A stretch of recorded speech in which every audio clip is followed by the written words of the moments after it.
This is Justice Worriers, a podcast where we think about things that are right and wrong in our world and how Christian ideas can help us respond to them. We prefer hard questions over easy answers, and we'd love you to join us in our ramblings. Listen in and contact us using the links in the show notes.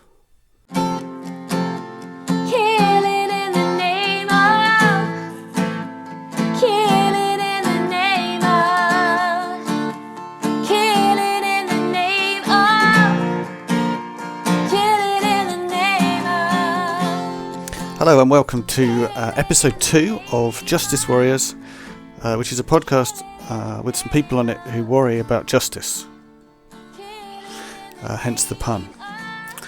And this week's episode we have entitled "The Poor Will Always Be With You," which is a provocative title. My name's Andy and I'm joined by Leah. Say hi, Leah. Hi there.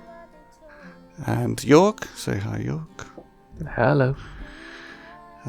So let's start off by reporting back on the action that we agreed to take last episode and see who's done their homework. All right. Leah, you want to start? Hey. Because you know that I sort of did it. I kind of did the beginning.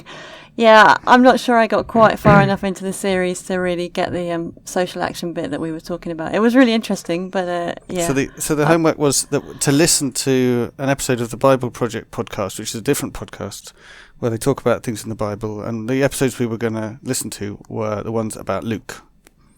Mm-hmm.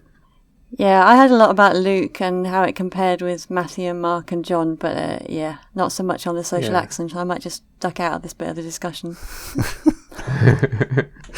It's good to start with failure. Yeah, I'm used to that. That's fine. No.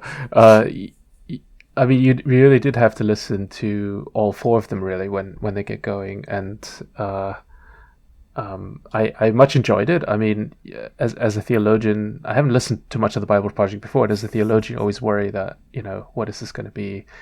And I really liked it. I think what they're doing is that they're bringing what is accepted theology to life and are translating this in a way that it makes sense and that it's really digestible. So I highly recommend it. And I enjoyed listening to it. I liked what they did. I think it's by the time you get to episode 3 when they really talk about how Jesus sort of collects basically the losers of society. It says, this is who I want to build my kingdom with. They have a really fun example there.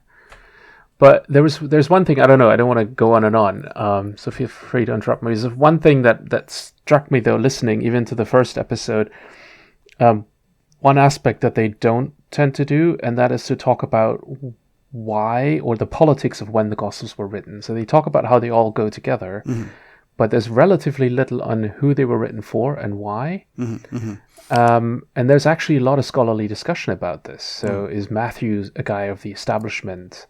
Who does he write for? Who does Luke write for?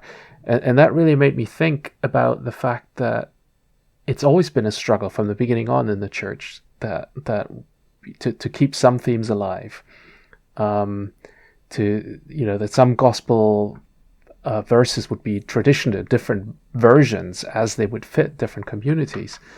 And I started to think maybe that's what our podcast is about too. Like we're part of that struggle still to keep certain themes alive in the church. And this you can actually see when you compare Matthew and Luke, how Luke twists some themes in a very different direction from Matthew. Yeah, so the other way around. That's not really clear.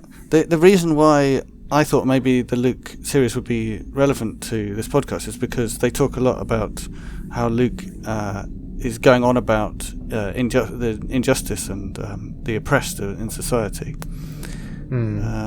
So would you say that there are ideas about how that, why that is, or where that comes from? Yeah, no, I definitely think that is there, but there's always this tendency to say, well, this is what Jesus believed, but actually what we have in the Gospels is the church trying to figure out which of the Jesus traditions are the most important. So they're having that wrestle as it goes on. And then you think about what Luke does in Acts, and he portrays the original church as this pure body where everybody shares. Again, this is something we're probably going to get into later today. And why does he do this? at a time between, I don't know, depending on where you fall on the whole question of when they were written, between 70 and 110 AD. So a long time after this original church. So he's writing for a church in the present to say, remember what you've forgotten. He's painting a certain picture of the church that he wants the church to remember. So he's part of that struggle in a way to say, well, this is the Jesus tradition that really mattered. It wasn't about the big people. It was about the losers and so on. And maybe that's so the what we're doing politics on this has always been podcast. there, is what I'm saying. Sorry. And maybe that's what we're doing on this podcast. Yeah, exactly. That's what I was thinking. That's we're part of that.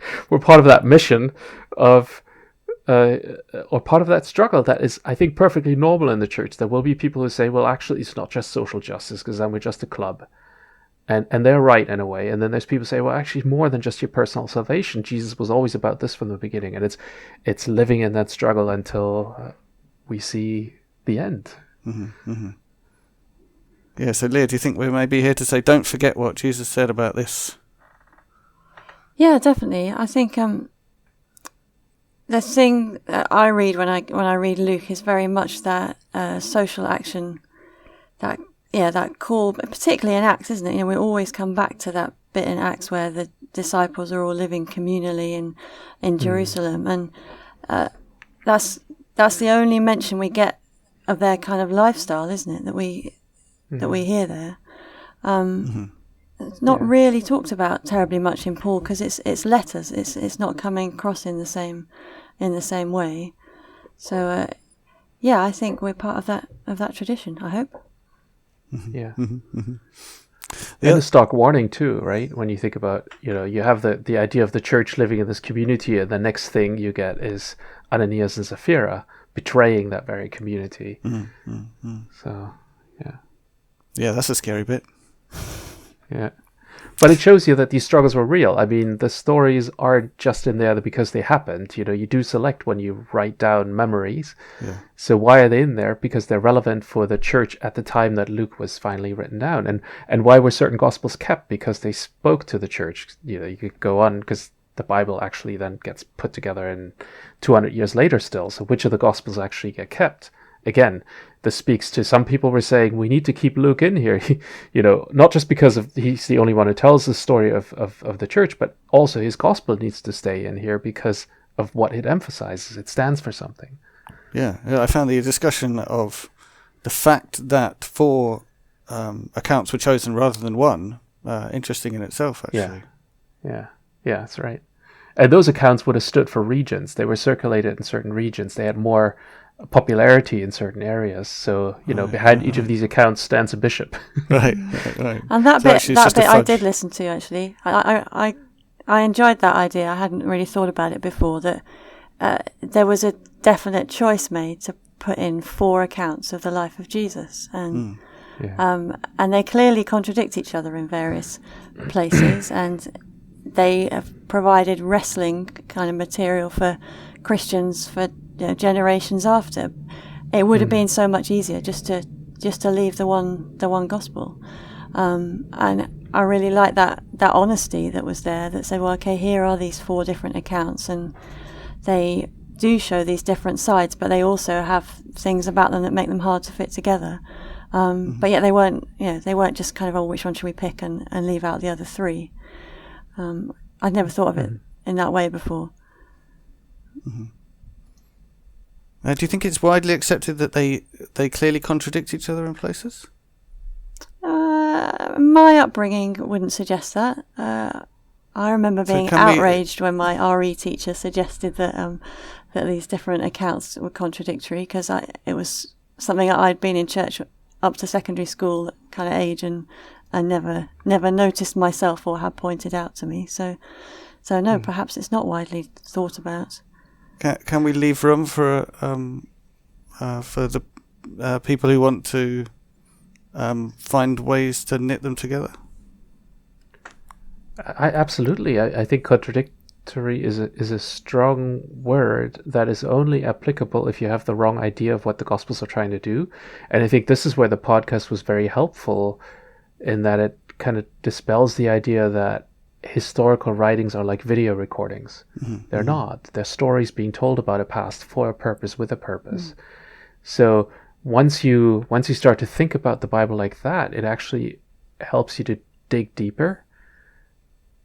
I mean, for me, coming out of the same kind of background, it was quite a process. When I began to study theology for the first 6 months, I thought, my gosh, what are they teaching me? Are they going to take away my faith? And once I started to actually understand, no, wait a minute, what is reflected here is not just a recording that is always going to speak the same way to every person, but it's the struggle of people making sense of what they've seen and heard, and of God speaking to them in different ways, and then maybe they speak to me in different ways, and all along this traditioning line, there was the Spirit involved in this, and all of a sudden, this sort of dead scripture that kind of says, this is how it is, it's like a science book, believe it or not, all of a sudden the Spirit weaves into that, and you realize how much of God's working in the world is actually contained in the scriptures. So when you have these places where things don't quite meet up, when you then start to think about why they don't meet up, how people feel about some things differently, why Matthew might be saying, blessed are the poor in spirit, and Luke says, blessed are the poor, and that actually reflects a real struggle that the church has been having with the Sermon on the Mount, right? That all of a sudden, this really, really comes to life. And you realize that it's not a contradiction that lives in the Bible, but it's a contradiction that lives within ourselves that we can see in the Bible happening. I'm going off a bit in nerdland here, but this is really what fascinates me. Yeah, and I think they do really... Go on. That's not the Bible, the way to read the Bible that I was brought up with. Very definitely not. Yeah, same with me. And I'm like an evangelist for this kind of Bible reading because I think it chimes with the evangelical, certainly Pentecostal, where I came from, intuition of saying, actually, what is God saying to me through the Bible? So this kind of proof texting is a way to kill it. Because we don't need this. We believe in a living God.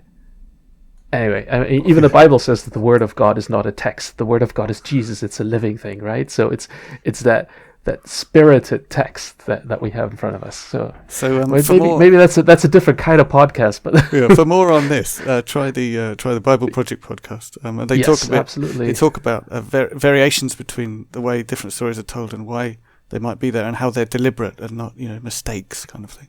It's really interesting. So one thing I was really interested in listening to the podcast was the use of the word poor, and the fact that it doesn't just mean people with not much money, but it also means people who have low honour, people who are rejected by society or possibly morally considered to be moral failures or morally corrupt. And I wondered whether that's whether we could identify people in our society who are rejected, who are considered morally corrupt in our society, and whether those would be the people Jesus was gathering around him. I mean, in a way, yes, but then, like, I get the feeling you play with the word poor, and all of a sudden the people in power are poor in some way or another because they don't have Jesus or something, and then you're like, what are we even talking about, right? So, on the one hand, yes, I agree, because our poverty actually has a lot more to do with what we perceive as being poor, with what shocks us, with what is outside of our immediate surroundings, what we're used to. So when I fled to Ethiopia for fieldwork, for example, it's a shocker when you arrive again in a world, or was certainly the first time I went there. But it was equally shocking to come back here. So I think it's much more about the contrast, about actually not seeing what's going on. There are certain people who are just not seen. And in Ethiopia, it feels less poor because they are being seen, because people do help one another. They are poor, but you kind of learn to live with it. And after about 2 weeks or so, you stop that sort of over-emphasized empathy, and you just look at how things work, and you figure out how things are. But then whenever I flew back to Europe, and then 8 hours later you sat in a high-speed train, it was like none of that ever happened. I think, my gosh, it's that gap that really bothers me. So sometimes I found it even harder to come back to a world that was completely forgetful of that poverty. So I think it has a lot to do with alienation, with rejection, with being pushed aside, with being ignored, silenced. So this episode is about the poor, or at least that's what the title would imply. So I think it's a good challenge, not that we shouldn't immediately distract ourselves from people who are actually poor. we should make sure we talk about that. But I think it would be interesting to bear in mind who else is overlooked in our society and rejected. So why don't we start by talking a little bit about what each of us is bringing to this podcast that is bothering us or motivates us to want to have this discussion of the poor, the gap between rich and poor. Leah, I'm sorry to spring that on you. Are you ready to give an answer to that? Yeah. I think for me, it's this picture that I think I see in the Bible of poverty being, or poverty not being a permanent state. I've come at that sentence all the wrong way, but it seems to me in the Old Testament that it's really important that the people who are poor don't stay poor. And so the cycles of Jubilee, which we might talk about later, and it seems in our world now we have precisely the opposite situation, which is that inequality is widening and deepening in the sense of the people who are worse off are becoming more entrenched in that position, and the people who are fabulously well off are becoming more entrenched in that position. And I think, how do we in our economic system and our modern day find a way to change that is one of the things that exercises me. And how on earth can we make a Jubilee idea that was beautifully expounded for an agrarian society thousands of years ago, how can that speak into the way we live now? Because I think that that's something that the Bible brings. How it's actually implemented, not quite so sure.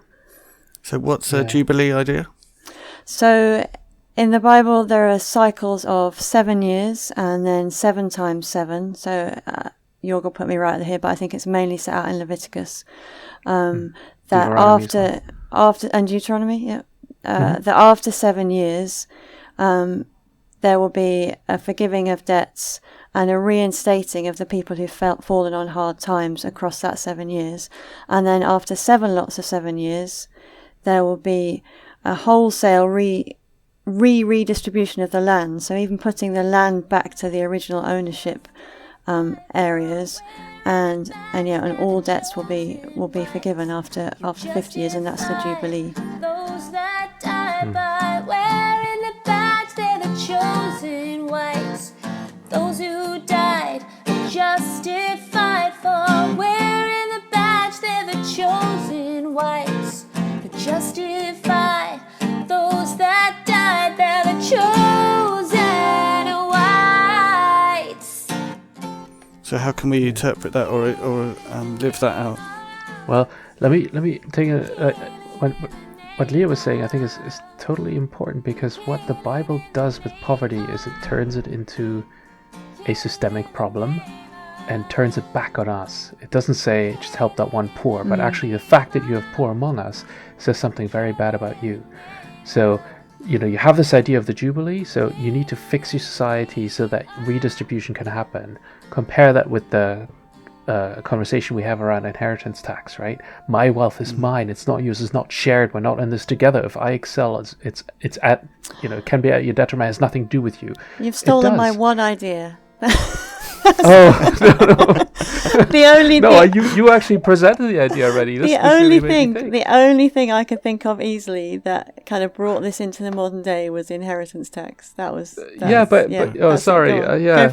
But it's but you've really already made the point, because then you think about the prophets, the same thing. It's like you oppress the widow, you don't accept the foreigner, there's something spiritually wrong with you, and because that you will be punished, right? So it's always that idea, and this is really what drives me about it, is yes, we all do something to alleviate poverty, we give, etc. But what really bothers me in the church context is there's so little talk about the systemic nature of what we're allowing.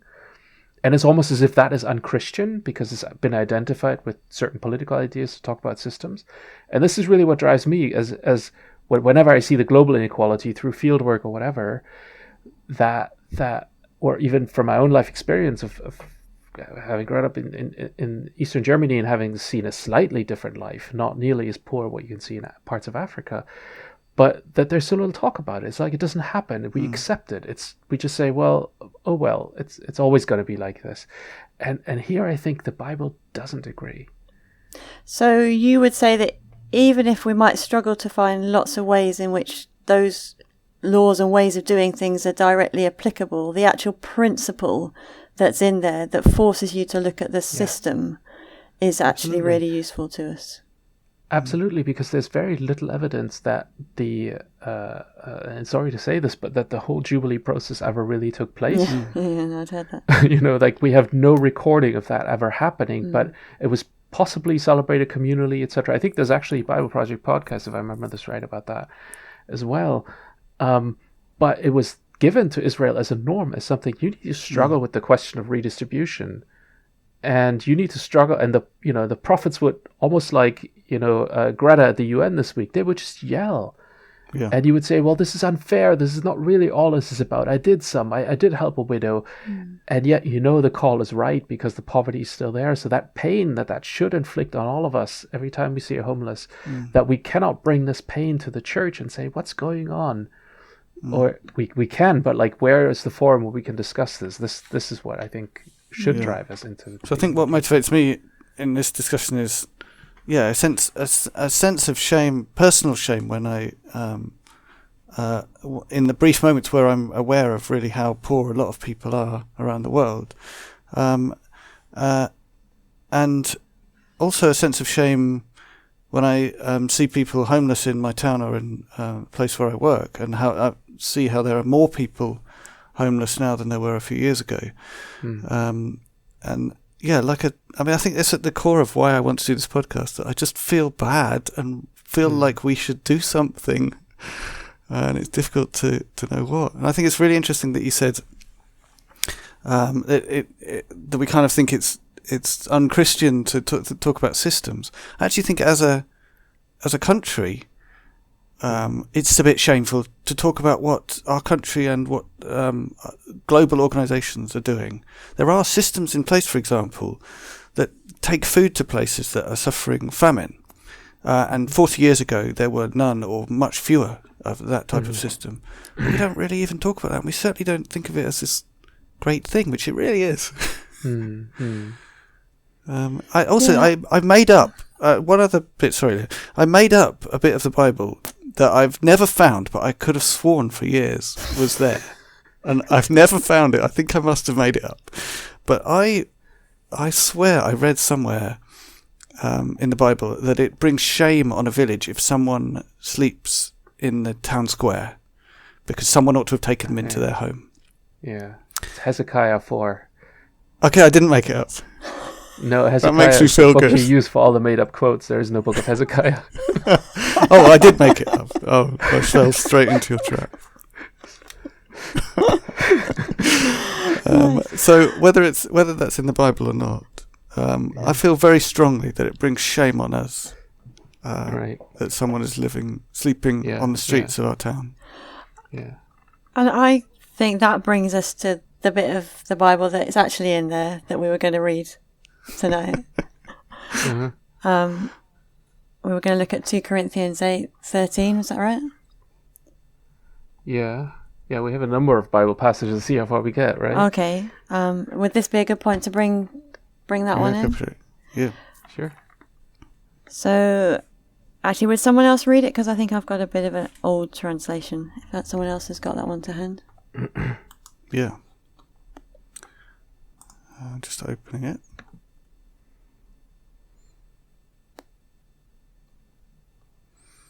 So that verse, 2 Corinthians 8:13, says, "Our desire is not that others might be relieved while you're hard pressed, but that there might be equality."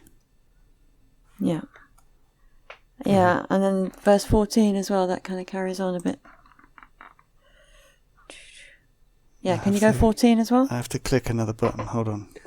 Yeah, at the present time your plenty will supply what they need, so that in turn their plenty will supply what you need. The goal is equality, as it is written, the one who gathered much did not have too much, and the one who gathered little did not have too little. So you see that idea that we were talking about with Jubilee, that at some point in time somebody's got excess and somebody's lacking, and that's made right. And then at another time that person who had excess is then lacking, and there's a balancing. It's not just a giving of a very small amount that might leave you not really noticing it. It seems to be suggesting a giving that gives so much that brings you almost back down on a par with the person who didn't have very much. I'm doing levels with my hands here, but that's kind of, I sort of feel that you're trying to find that equality, that equilibrium in the middle, and that's not what our giving generally looks like. Yeah. Yeah, often our giving is from the spare money. And I think it probably points to something deeper, which is that just giving is not enough on its own, that the structures have to change in order to achieve that equality. And this is where when I read this verse again in preparation, and I mean, I've recently preached it, but in preparation to this podcast, thinking, is it already the watered down version? So, because I don't see the systemic question in here so much. It's Paul saying, basically, I'm collecting money. I need some donations. Some are giving more than others. Can you chip in, please? And he used to give much better last year. So this is already sort of just a way of funneling money across an existing system, and evening it out. So, I mean, it would be great if we even did that. I very much take your point with this, you give until there is equality. I've never seen that in the verse. That's probably a good way to think about it. But isn't it a far cry from that ideal community of Acts 3 that shares? So are you suggesting the early church had already moved away from that? Yeah, so I mean, we're already seeing a degeneration of that ideal, and I'm not even sure if the ideal is livable, but like we should be, like, what are we striving for? What is that what we're pushing for? What's the ideal that we want to see? And here we have a church that is already putting structures in place, so it can have professional missionaries, in this case Paul, going around and collecting, and part of the collection actually has to do is for Jerusalem. And this is for various reasons. The people in Jerusalem are poor, but it's also part of what he brings back to them for their recognition. So I think we should talk a bit about that, this ideal that we talked about in Acts, because I have questions about it. So people often bring it up as a sort of an ideal society. So I'm looking at Acts 4 verse 32. No one claimed that any of their possessions was their own, but they shared everything they had. I don't know whether we can take that as a model for society, because the context of that is that they thought they had like a few weeks before the end of the world. So they were selling all their stuff off gradually. It wasn't necessarily a sustainable society. They were just gradually selling their stuff, sharing the money out, and then selling off the next thing. And you kind of assume they'd all come to Jerusalem for the Feast of Pentecost, and they weren't necessarily people who lived there regularly anyway. So they've kind of got to live together. That's probably how they were living for the festival, yeah? So they'd come into town. They were staying with relatives, with friends. They hadn't planned to stay for weeks and weeks. And then the birth of the church happens, and they are staying for weeks and weeks. So the communal living is kind of foisted on them. So we can wriggle out of it nicely and say that, it was just a... So is there nothing for us to take from this? So why did they put it in then? Just as a say, we had this pure beginning and it has nothing to do with us today. I don't know. I mean, I hear what you're saying, Andy, and I'm not ready to share all my possessions. I agree that this is not a sustainable society, but actually, if you put yourself in that place and you say, I know what I'm here for, I have one purpose in life, and I know that time is short, That is the definition of a committed Christian. And actually, in our lives, we think time is long, but it's not really. I mean, the older we get, the more we realize how short it really is, right? But we push that thought away. Those things we'll do when we're retired, when we get time for them. And what's our purpose? It's not focused on Christ in most of what we do in the day. So in a way, I think that ideal still hangs over us, as something that should spur us on to come closer to that ideal, or just at least recognize how silly some of our pursuit of possession is, how bad stewards we are with our time and our vision. So in that sense, I still feel it calls out to me. It's not a template for society, and it's certainly not a way that you can legislate or make happen, but it's a question for me as a Christian. What is it you're living for here right now? It is a limited time. Yeah, and are you collecting wealth in order to be safe? Or to pass it on to your children, or, like all of these things are good and legitimate, but is this, those moments when you sit back and you think, okay, I'm just working for the man, I'm just doing this. And this is exactly the kind of question we should be having. What is it about? What is it for?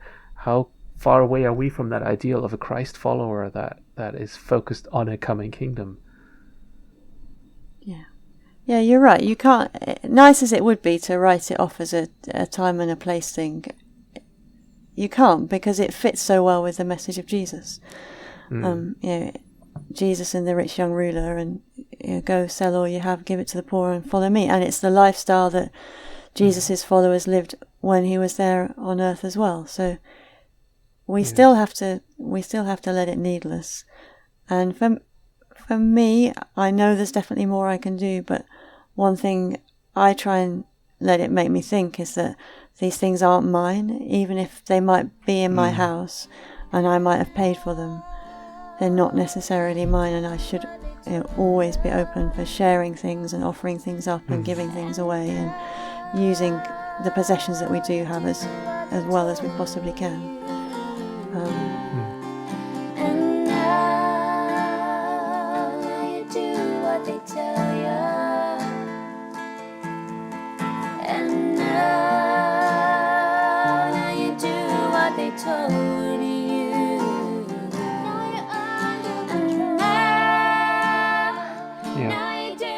And that begins with our giving too, right? I mean, most of us will have a set amount that we give to charity, and then we want some ownership over that even, that we say, okay, how am I going to give this in the most, how's it going to be the most efficient? How's it going to be produced? But actually, we're called to give back to God's kingdom in a way.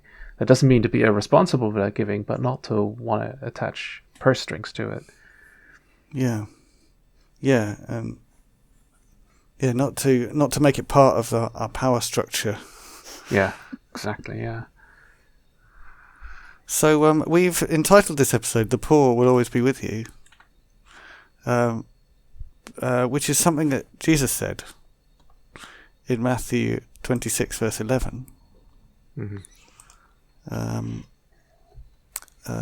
When a lady poured perfume on Jesus' head as he was reclining at the table. And his disciples were cross about it. And then Jesus said, "Why are you bothering this woman? She's done a beautiful thing to me. The poor you will always have with you, but you will not always have me," because they were saying the money should have gone to the poor instead of being poured out on Jesus' head. So does that mean that we shouldn't try and reduce poverty? Because it's theologically impossible to do so. Well, that was why I wanted to have this title, because I've had it thrown back at me that we shouldn't worry about poverty because Jesus said the poor will always be with you. And it goes back to what we were saying earlier about structures that mean that it does continue to be a world of rich and poor. And I think that definitely is taking what Jesus said out of context. I think he was making a statement about the fact that he was soon going to die and that he would not be around forever. I don't think it meant that you should just accept that poverty is here to stay and not do anything about it. I don't think that's what he was getting. Well, that's not what he was getting at in my reading of the passage. So what do you think he was getting at? I think at that Well- point he was getting at, was it particularly Judas who was the keeper of the money? Was it not him that suggested about selling and giving to the poor? At least in one of the... Yeah, In one not of in the this accounts, version at least. we just Yeah. read in Matthew's, but I think they're in a different version. That's the case. Yes. He certainly goes on to betray right after, even here in Matthew. So it's kind of making me think of something that I find personally quite difficult, which is that when Jesus was asked to summarize the law and the prophets, he said two things, one of which I find easier than the other. So he said, love the Lord your God, and he said, love your neighbour as yourself. And the second bit is much easier for me to swallow than the first bit, not necessarily to live out, but to swallow as a command. And yeah. I feel like maybe part of what he was getting at was around the first one, that actually valuing and dedicating yourself to God is the only way to achieve, the only way to actually do the second part, to start behaving better towards each other. Yeah, and this, I mean, it's exactly that juxtaposition of two sides of Jesus that's sometimes used in this verse that makes me uncomfortable about it. Because even when people are cynical to say, well, there will always be poor, Jesus told us so we can do what we want, it's still often used to say the spiritual side is more important, right? Focus on Jesus first and then help the poor. And I don't think that's what is going on here. Some scholars actually believe, and I think they have a good point, that what Matthew is doing here is he's quoting from Deuteronomy. So in Deuteronomy 15:11 it says, there will always be poor people in the land. And now listen to this. Therefore I command you to be open-handed toward your fellow Israelites who are poor and needy in your land. So if this is a quote, Jesus is actually saying, of course we're giving to the poor all the time. And in the same way this poor woman is now with me and is putting oil on my head, those things are conjoined. In pouring herself out, I'm pointing you to our continuous pouring out for the poor. So actually, what we should read out of this verse is exactly the opposite. And I think I agree, because Matthew was a Jewish scholar by most scholars' opinion. So he quoted quite deliberately from Jewish scriptures. So anybody in the community that he wrote for would have read that and would have heard that because they knew that scripture. So actually, Jesus is again pointing to the fact that his kingdom integrates that continuous revolution of being there for the poor, of pouring out for the poor, opening your hands and not leaving them to the side. And actually in Deuteronomy, and this is where it comes full circle, the next verse after Deuteronomy 11 is what? The Jubilee. Okay. If any, verse 12, if any of your people, Hebrew men or women, sell themselves to you and serve only for 6 years, in the 7th year you must let them go free. You will always have the poor among you, therefore you must change your way and liberate the poor, right? So here we have a full connection, and actually these things are conjoined in Jesus and not separate or somehow competing. So I've been reading this amazing book called Progress, which basically is a very optimistic book about how everything's got a lot better in the last 200 years. Oh dear. It's absolutely amazing, honestly. I highly recommend it. But a point he makes, the first chapter is about food, and the point he makes is that for most of human history there wasn't enough food, and that now there is plenty of food. So I think it's an interesting, that is an interesting counterpoint to the idea that the poor will always be with you, because to some extent that was true through most of human history, and it's sort of necessarily true. It doesn't have to be true at a time when we actually have enough food for the number of people on the planet. And yet the poor certainly are with us. And yet the poor certainly are with us, and the surplus gets siphoned elsewhere, right? Yeah. So the problem there is the structures of society, right? Yeah, exactly. Yeah. So given that we seem to be agreeing that the structures of society should change, what should we be doing about that? Well, praying to start. Definitely praying. Mm-hmm. I would love to go to a prayer gathering prayer meeting, whatever you want to call it, where we started to talk about some of these things and started to pray against them. It's not. I don't remember having experienced that kind of discussion. The closest I've heard people get is kind of, let's pray against, the spirit of this city, or a particular spirit that people, if you come from that kind of branch of Pentecostalism, might talk about controlling a particular area. But I've never heard people start to say, right, okay, well, let's pray against the spirit of inequality, for example. Let's pray against this idea that it's okay for the 1% to own the vast majority of the wealth. I don't know. Is it just me? Have I not been listening? It's not something I've heard. No, I think you're right. And the other thing we're actually missing is the prophets. We've left the calling out of injustice to politics. The church has completely vacated that part of the marketplace in the town. So we talk about your spiritual safety and security, and we do good things for the poor, and we do charity, right?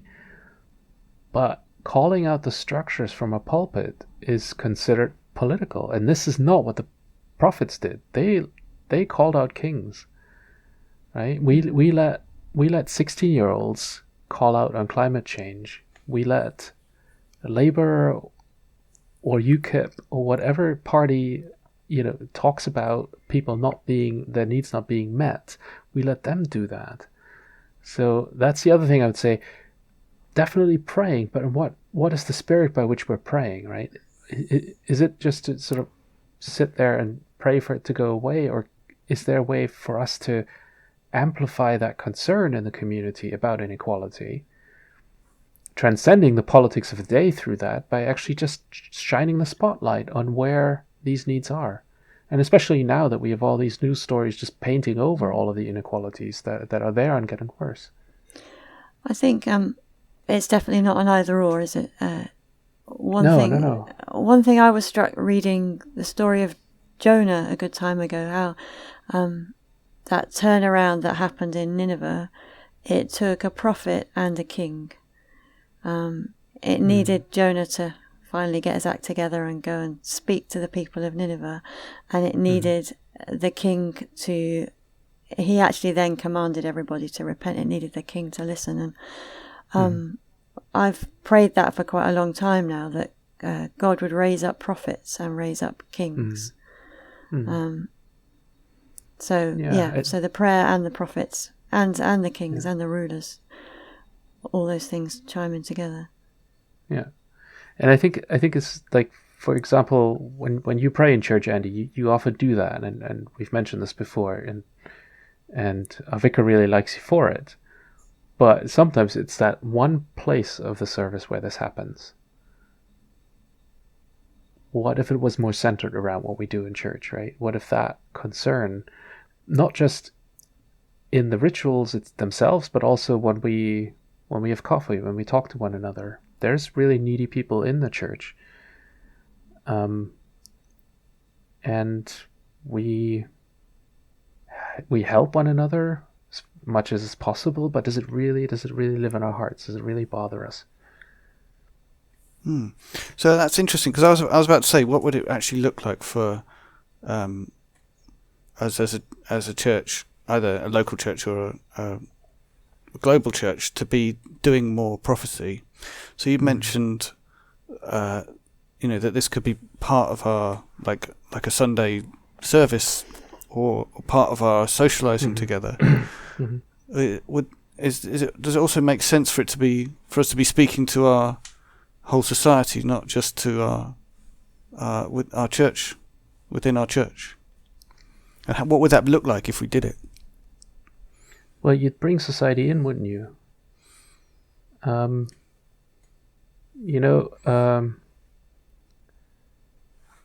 Get a testimony by somebody who sells the homeless newspaper.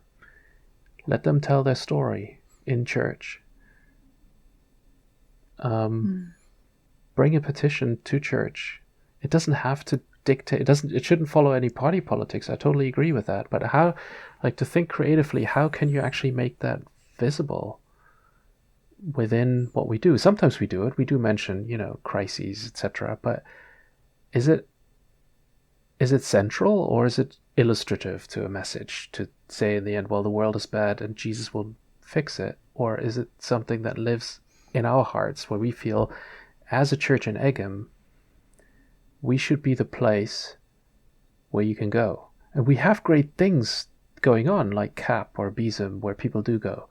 But what role do they play, all these charitable actions, in our celebrations of God and of community in the Sunday service? So is the charity something that we do on the side that's also that hidden bit? Or is it central to who we are? Right, that's interesting. And if you look at Jesus' example, he spent, like I was thinking about when you were talking about the Jesus talking about dedication to God as being the same thing as, or part of the same thing as caring for the poor.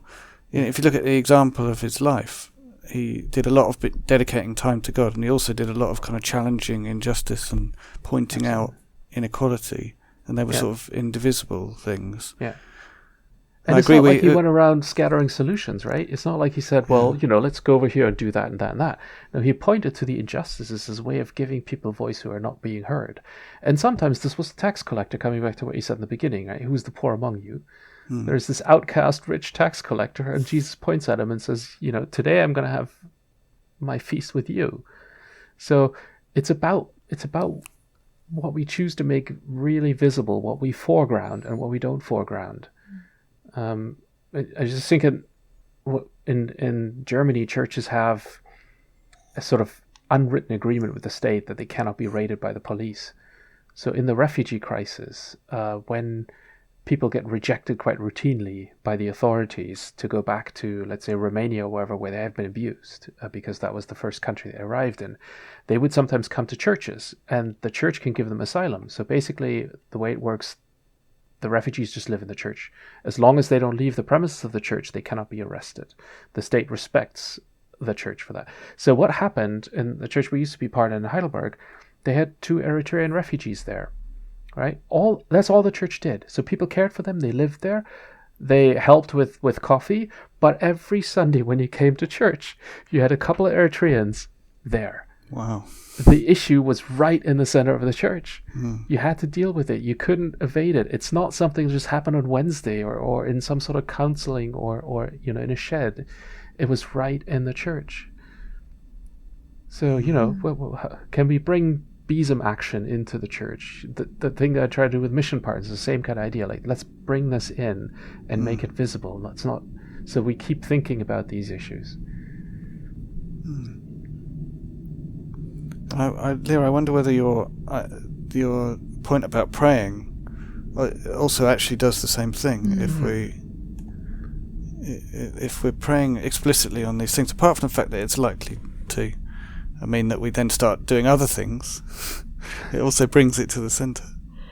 Yeah, because I think these things just go to the back of our minds, don't they? If you're ever in a home group where everyone says, right, okay, let's have a time of prayer, and people will go around the immediate sort of people in the circle, and everyone will come up with a need, and of course it's the things that pop into your head, isn't it? And that's kind of follows throughout most of the rest of church, really, that very often the things we pray and act about are the things that are right in front of us, and so we have to change things so that the things that wouldn't naturally be right in front of us are in front of us. It drives me mad that this year, when I went to New Wine, big Christian conference, lots going on, the seminar that was absolutely packed out was the one about plastic pollution. Now, why is everybody in the church suddenly concerned about plastic pollution? It's not because the church has been foregrounding and campaigning on it for years and years. It's because it was on a David Attenborough program. Okay, well, could the church not just get a little bit more prophetic on its own right, so that we don't have to have David Attenborough point out what we ought to be caring about, and had you gone to a similar kind of gathering maybe 2 years ago and you'd run a seminar about the refugee crisis, that's where everyone would have been. Now the refugee crisis hasn't gone away. It's still there, people are now coming in boats across the channel even. It's still going on, but yet sadly the church has allowed itself to have its agenda dictated to by what's on the media. Something very wrong going on there. Yeah. Yeah, I agree. It really is about figuring out what those prophetic actions can be and where we need to speak out and what is put on our hearts to really amplify and bring before people. Yeah, I feel very convicted that I do kind of see the good works that the church does basically as a way of quieting my conscience rather than something that's core to what we are. But these aren't mutually exclusive, right? So like if you think of the intermission movement in the 19th century, I don't know what the equivalent in the UK would have been, but it was, because of the failing of the state on so many levels with industrialization, the church took care of the alcoholics.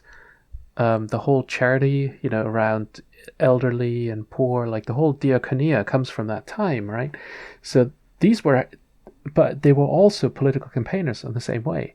They didn't just do this and said, well, isn't it lovely that we live in a free state where we can do this? They said, no, there's something wrong with this state. This is why we have to do this.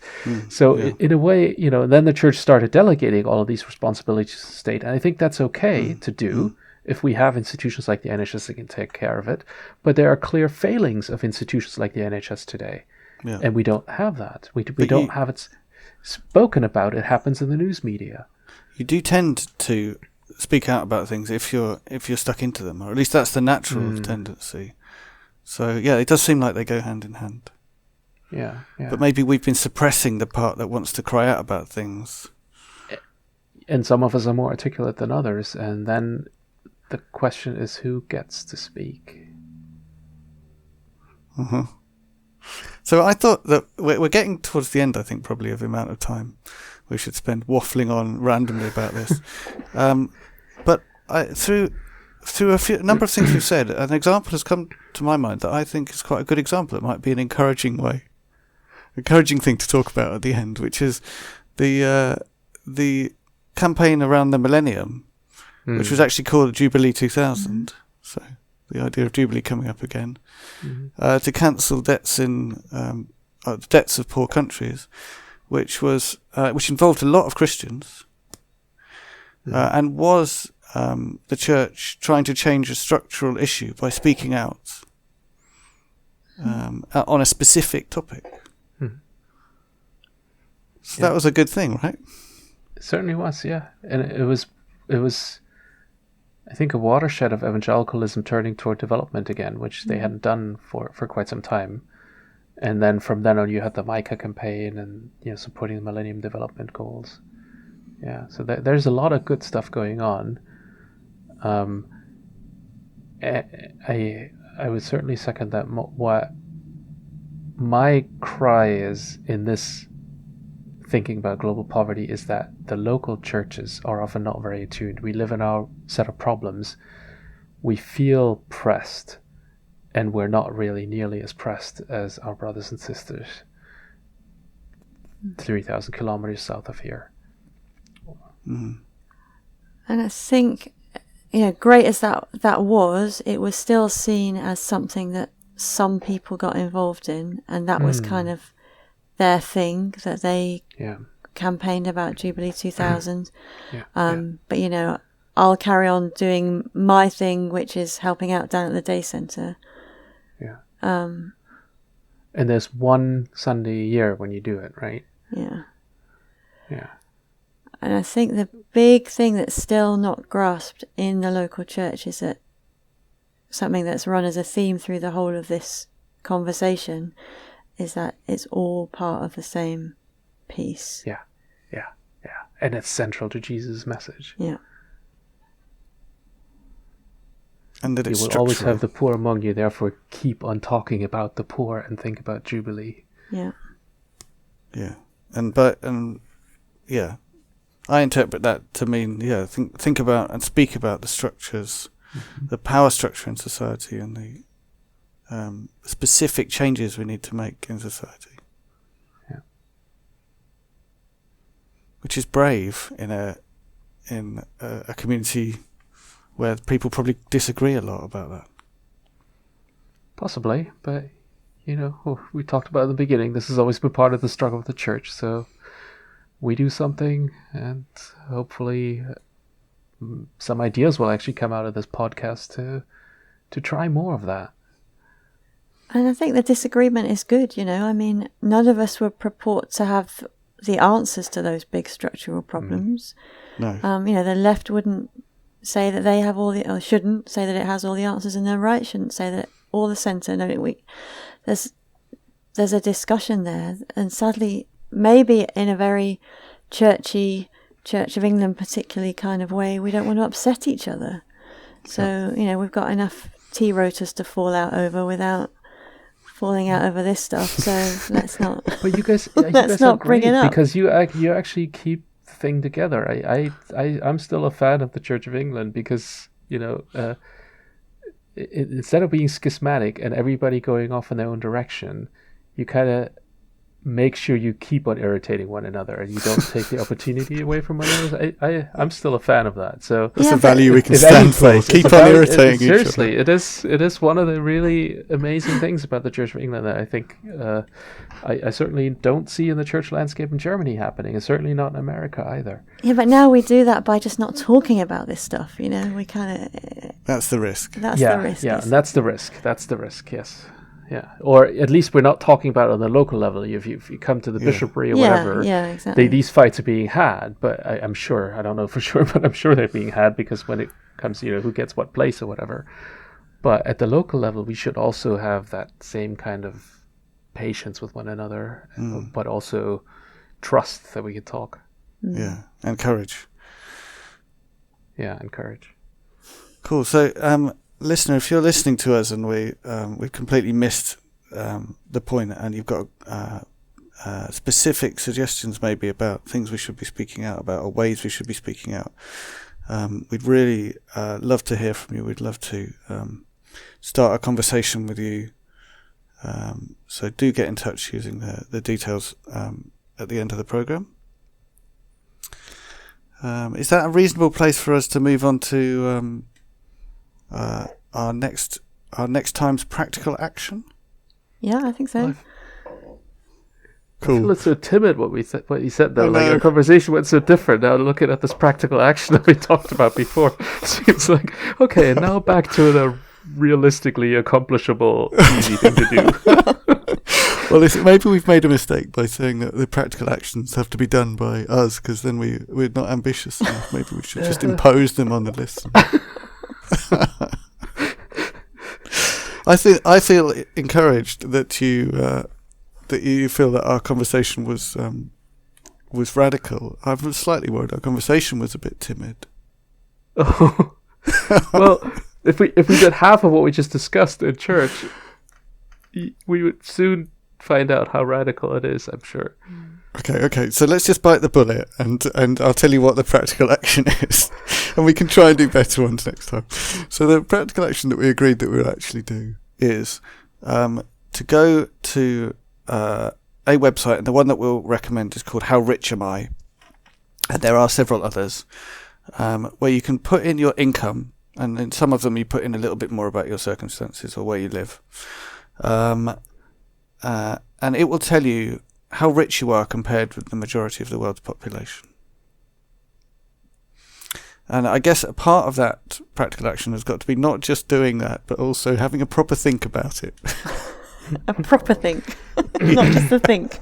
A proper think. Okay. Yeah, maybe pray about it. Well, we did also have the other idea of actually turning that proper think into action and spending the difference between our daily spend and the average or global south daily spend in a charity. Right, so doing a day of living on the average income. Yeah, doing a day of or comparing your spend to the average daily income, and then donating that difference. Okay. Okay. Okay, I could do that. We'll give that a go. Yeah, very timid though. Very timid. It's so timid. We should. I think a practical action should be shouting out something about poverty in church this Sunday. No, not quite like that, but actually making a concerted effort to talk to people who. Yeah, remember this is Maybe just know a lot more episode about 2. these You know, we kind of Right, maybe we you can wanna work up to some of these other things. Keep the powder dry. We have to build up. But yeah, that's a good challenge. So let's keep discussing between ourselves and with our listeners what church would look like if this was central, and also what our churches would be saying in wider society. Yeah. And even just an Egham. Yeah. Is that the place where the poor know they should go to be heard, to be helped? But also then the place when they sit there on Sunday that they feel their situation is reflected. Right? Not just where you receive something, but actually, wait a minute, they're talking about my life. Yeah. And also, going back to my point about the outcast of society, is church a place where someone who's poor or outcast in some way feels that, this is the place where I can be comfortable, even though the rest of my life I feel like an outsider. And the things that I'm uncomfortable with are being talked about, because I think we're doing well to make people feel loved and welcome, and I'm sure that many people find a deep inner soothing, what we call a spiritual fulfillment in a way in church. But then there's still that disconnect between what we do on a Sunday and how we live, right? There's still that, what our actual living circumstances and situations are and what's being talked about on Sunday. And I think that is the gap that I would like to help us bridge in one way or another. I'm sure many people are feeling that, but I'm also sure that there are people who are not.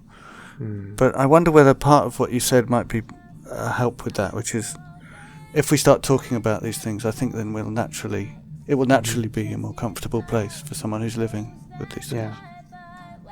Yeah, absolutely. Cool. Well, thank you for listening. Thank you, Leah. Thank you, Jörg, for what I think was obviously a rambling conversation, because that's what you're going to get if you listen to this podcast. But I think a conversation that touched on a number of extremely challenging issues. So do get in touch and tune in for the next episode, which will be about climate change. Another easy one.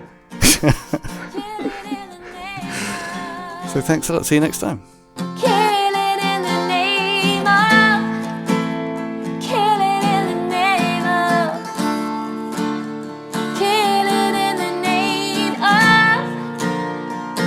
You've been listening to Justice Warriors. You can subscribe wherever you get your podcasts, and you can also follow us on social media by searching for Justice Warriors, where warrior is spelt like someone who worries about things.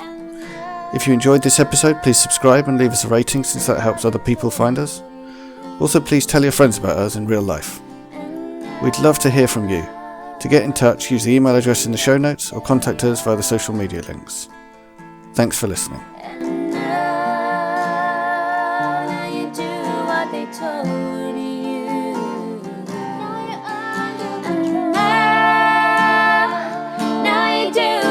Told ya. Now you're under control. Now you're under control. Now you're under control. Killing in the name of.